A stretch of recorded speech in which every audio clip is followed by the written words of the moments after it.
And to help us understand how this deadly altercation played out, I'm joined now by two experts on the use of force and how law enforcement officers are trained. Former Ferguson, Missouri Police Chief Jason Armstrong and John Sandwig, the former acting director of ICE during the Obama administration. Thanks for joining me this morning, gentlemen. And Chief, I want to start with you. Based on what you have seen in those various videos, does there appear to be a legal justification for the shooting? I believe that there will be a strong argument for a legal justification of the shooting. The Graham v. Connor Supreme Court case is what governs use of force in this country. There is a three-pronged test that we have to weigh in analyzing any incident where force is used. What is the severity of the crime, which I'm still waiting to hear the answer to that question that really hasn't been put out, why they were going up to the car to get her out to begin with. But the other ones, is there an immediate threat? And I know we've all watched multiple videos and multiple angles. One of the things that is factored into the assessment of that is, 2020 hindsight is not applied during the use of force review. Well, we just heard Senator Smith say, look, he had a cell phone in one hand, a gun in the other. He doesn't seem like a guy who was under threat.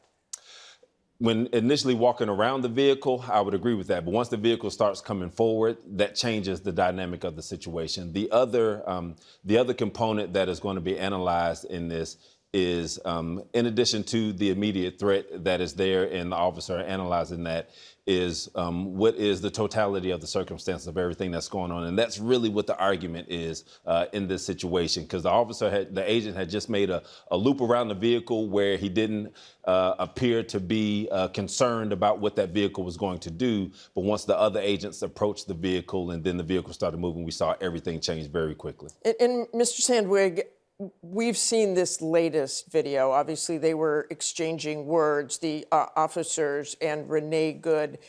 Take us through that video, and if you learned anything more from that in addition to those other multiple angles. Well, Martha, when I see the video, what I'm concerned with, first of all, I think we need to wait for this investigation to complete.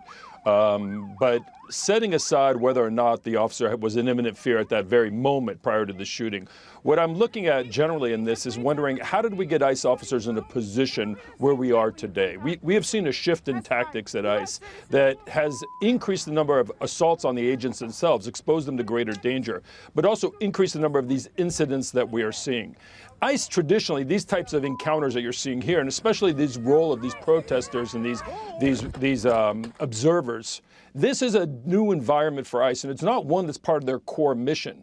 And so when I look at this, and what I hope this investigation does, is not only look at whether or not that use of force was justified, but let's take a broader step back and say, hey, what are we doing here that has caused both the uptick in the assaults on the ICE agents themselves, but also these incidents of shootings, which as has been documented, we're up to 16, I think, in 2025, a real increase in what we've historically seen with ICE. And Chief, I want to ask you, and based on what John said there too, you were police chief in Ferguson, Missouri, about 5 years after what happened there. But you've seen a lot of violence. You've been in situations yourself where you have to make that split-second decision.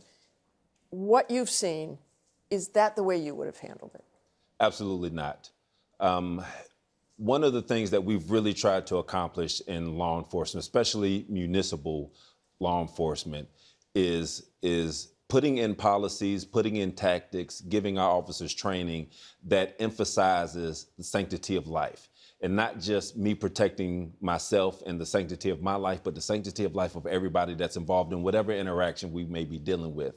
And in this instance, me putting myself in that situation, having been in similar situations, my first thought is going to be to get out of the way of the vehicle. Even before the vehicle starts moving, the video that we see from the agent, and you can see that Ms. Good starts turning the steering wheel, that's going to signal to me that this vehicle is about to move. I don't know what direction it's going to move in because I can't see the wheels, but I'm going to be looking to get out of the way of that vehicle. And that's going to be the first thought that's in my mind, is removing myself from the line of danger so this situation doesn't end as tragically as this one did. That's going to be what's going to be top of mind for me. And John, just talk a little bit about the training of ICE agents and putting them in a situation like that where they know they're probably going to face some protests because the state and local officials didn't want them there.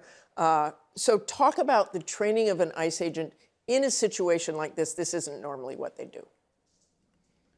Yeah, Martha, every case is different, and obviously this case has its own unique circumstances. This particular officer was actually very well trained, was a seasoned officer who was a member of the ICE SRT team. Traditionally, this particular officer, his unit, let's say, the majority of their arrests are actually taking people into custody that other agencies have arrested. Typically, they would be picking up people from the U.S. Border Patrol or in state and local jails. When they would do these at-large arrests, they would be more surgical, more tactical, hitting people in homes pursuant to pre-plans. Instead, what we've done is we've shifted ICE to where they're doing a lot more at-large street operations. We pulled these Border Patrol agents up off the streets outside their normal operating environment to where they're, instead of the Southwest desert, they're now in these urban cities. And then we've pre-announced that we're coming, thus giving these protesters an opportunity to get organized and forcing these agents to have to deal with this. And Martha, all of this is a radical shift. And when you take these officers out of their core experiences and really different than their core training, unfortunately, what happened in Minneapolis and what's happening kind of writ large, these use of force incidents,